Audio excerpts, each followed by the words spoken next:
Jadi hari kedua isolasi pagi itu saya di swab.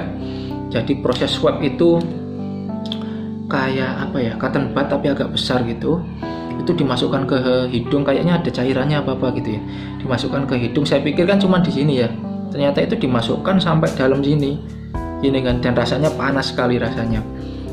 Dan yang kedua itu disuruh buka mulut, dimasukkan jadi sampai tenggorokan sini dimasukkan gitu.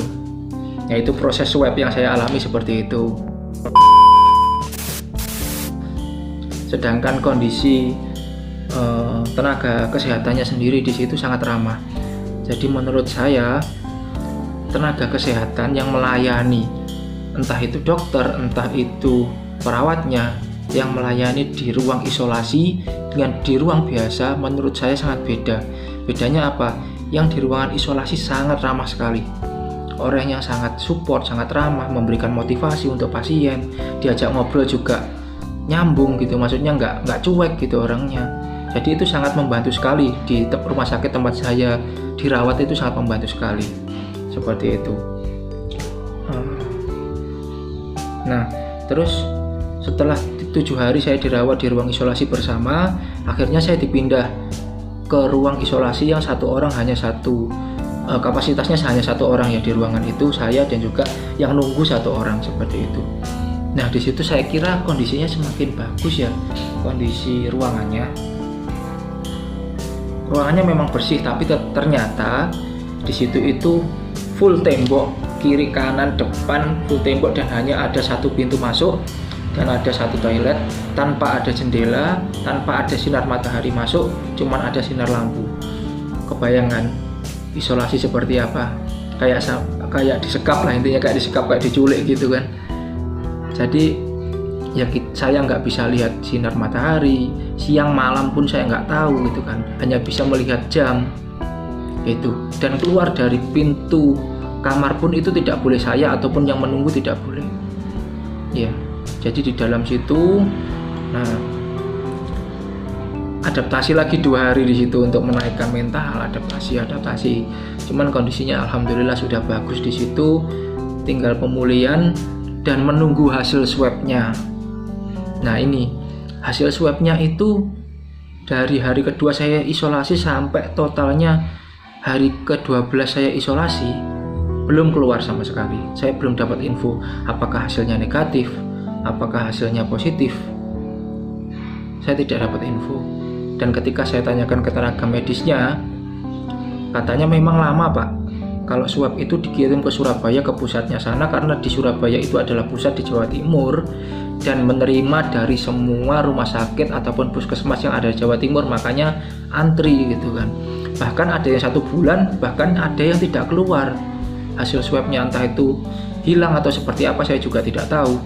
Akhirnya di hari ke-13 saya diswab ulang di situ. Saya diswab ulang seperti prosedurnya seperti yang tadi swab awal itu, dan itu dikirim ke Tulungagung. Dikirim ke Tulungagung, di salah satu rumah sakit di Tulungagung sana. Ternyata besoknya keluar gitu kan. Alhamdulillah hasilnya negatif. Hasil swab saya hasilnya negatif, dan saya tidak tahu ternyata hasil swab saya yang pertama itu positif atau negatif. Saya tidak tahu. Jadi saya tidak bisa menyimpulkan apakah saya itu sebenarnya terjangkit COVID atau tidak. Hanya bisa menjelaskan bahwa saya terindikasi terjangkit COVID-19 dengan ciri-ciri tadi, batuk, sesak, suhu badannya tinggi itu. Dan satu lagi di sini saya jelaskan orang-orang yang harus diisolasi ketika masuk rumah sakit. Dan ini ciri-ciri COVID yang saya tahu kemarin saya tanya di rumah sakit, yaitu pertama batuk, flu, demam, suhu tubuhnya tinggi sekitar 37,5 ke atas, terus ada radang di tenggorokan dan sesak nafas. Itulah orang-orang yang terindikasi masuk golongan PDP. Jadi harus dimasukkan ke ruang isolasi. Apalagi untuk orang yang sudah punya penyakit bawaan seperti darah tinggi, diabetes, gagal ginjal, sakit jantung, sakit paru-paru dan lain-lain. seperti yang kemarin juga ada yang gagal ginjal juga kan, akhirnya diisolasi di situ juga kayak gitu. Nah, itu ciri-ciri orang-orang yang biasanya diisolasi di situ. Nah, akhirnya di hari terakhir tadi setelah dinyatakan hasil saya swabnya negatif, sorenya saya diperbolehkan pulang, dan alhamdulillah di situ saya langsung pulang ke rumah dan isolasi mandiri selama 14 hari. Dan hari ini, per hari ini saya buat video ini adalah hari terakhir saya isolasi mandiri karena sudah 14 hari, sudah 2 minggu saya di rumah isolasi mandiri. Sebenarnya saya di hari ke-10 ataupun di hari ke-9 itu sudah sehat, sangat sehat kondisi saya. Cuman yang disayangkan adalah diperbolehkan pulang kalau hasil swabnya sudah keluar dan negatif, tetapi menunggu hasil swabnya itu sangat lama gitu kan. Karena itu tadi, karena dibawa ke Surabaya itu akhirnya tidak keluar hasil swabnya, akhirnya diswab ulang dan dibawa ke Tulungagung dan besoknya langsung keluar.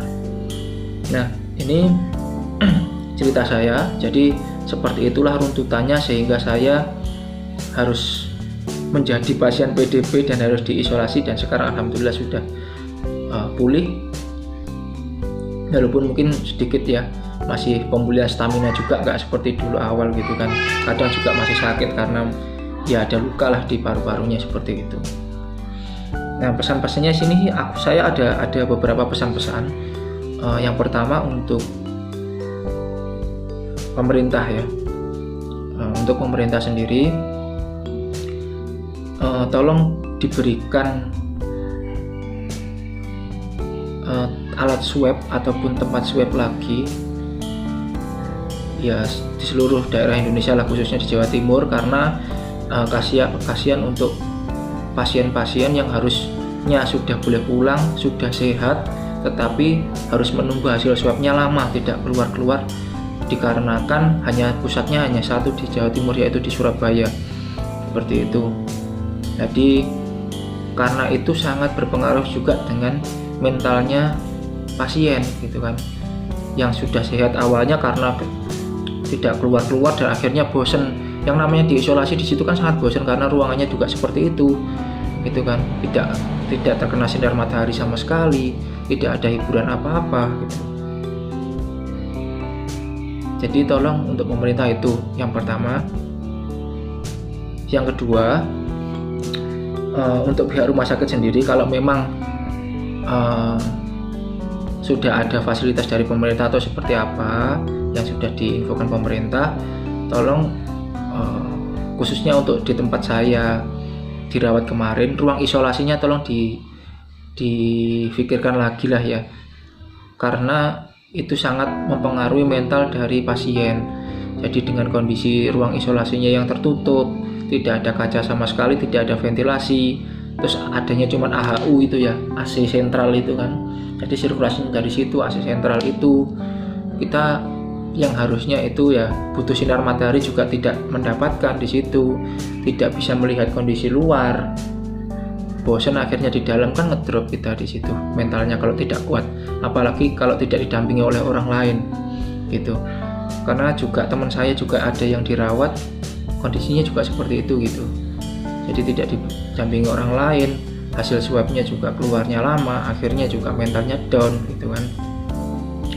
Jadi untuk rumah sakit tolong diperbaiki untuk sarananya ya, untuk khususnya ruang isolasinya sendiri. Terus untuk korban ya, untuk pasien, jadi untuk teman-teman yang sudah terjangkit COVID-19 atau sekarang menjadi PDP yang belum tahu statusnya positif ataupun negatif, masih menunggu hasil swab, sabar ya, sabar. Yang penting teman-teman imunnya kuat, mentalnya dikuatkan, karena yang berpengaruh besar adalah psikis teman-teman untuk membantu kesembuhan teman-teman semuanya. Sering-sering berdoa, jaga mental teman-teman di situ. Yang penting mentalnya bagus, nggak usah lihat berita-berita yang menakutkan ya tentang update COVID hari ini korbannya berapa, nggak usah sih, nggak usah. lihat YouTube, terserahlah dagelan atau apa, terserah teman-teman semuanya, yang penting teman-teman terhibur. Intinya itu teman-teman. Jadi semangat untuk yang sekarang masih dirawat ataupun isolasi mandiri di rumah menunggu hasil swab, semangat. Untuk yang OTG juga semangat teman-teman semuanya ya. Itu. Dan juga untuk masyarakat, jadi untuk masyarakat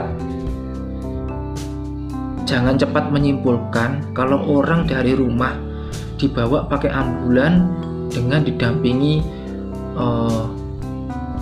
tenaga medis pakai APD lengkap. Jangan langsung menyimpulkan bahwa dia terkena COVID gitu kan. Akhirnya ada gosip di mana-mana gitu, wah bapak ini, ibu ini terkena COVID dan sebagainya. Belum tentu gitu kan, karena mungkin dia dijemput dari rumah, belum diswab, dibawa ke rumah sakit.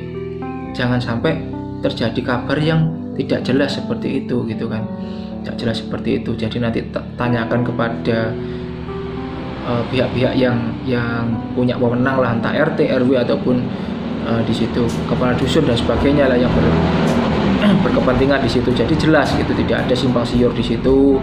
Nggak usah takut, nggak usah terus untuk teman-teman yang jadi korban ataupun jadi pasien, nggak usah dijauhi. Tetap kita motivasi di situ, kita berikan support entah di WA, di video call dan sebagainya. Memang kita tidak bisa bertemu secara langsung, tapi tidak usah dipergunjingkan di luar ya. Itu karena nanti kalau didengar oleh pasiennya juga rasanya gimana gitu kan. Akhirnya nanti psikisnya tambah drop, malahan kasihan gitu. Ini. Dan untuk teman-teman yang belum terkena dan jangan sampai terkena COVID, saya minta tolong, COVID-19 ini benar-benar ada. Penyakitnya benar-benar ada ya. Entah teman-teman dengar itu adalah suatu konspirasi ataupun apalah. Kalau memang konspirasi pun, konspirasi siapa yang menyebarkan, bukan konspirasi ada atau tidaknya COVID gitu. Jadi COVID ini benar-benar ada dan saya sudah merasakannya.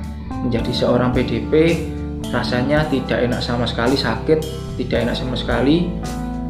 Dan juga diisolasi, apalagi diisolasi di rumah sakit, gak enak blas rek. Jadi teman-teman tolong jangan sampai terkena seperti saya. Apalagi untuk teman-teman yang bekerja dengan orang banyak sekali jumlah orangnya, tolong pakai masker yang benar ya, pakai masker yang benar, jaga jarak, gak usah gerombol-gerombol. Ingat, sakit gak enak ya. Apalagi diisolasi gak enak, percaya sama aku, saya sudah pernah merasakannya. Kalau sampean nggak percaya silahkan buktikan sendiri, nggak enak. Jadi minta tolong untuk teman-teman yang dibilangi nanti waktunya mati ya mati, terserah badan-badan saya gitu, bukan masalah itu. Nanti sampean menularkan itu ke orang lain gitu kan, gitu, ke keluarganya. Seperti saya isolasi juga nggak bisa ketemu keluarga di rumah, anak, istri gitu, kasihan juga gitu kan. Apalagi sudah PSBB di Gresik 3 bulan, pulang-pulang sakit, nggak bisa ketemu, total 4 bulan nggak ketemu anak istri. Rasanya ya, jangan sampai seperti saya ya.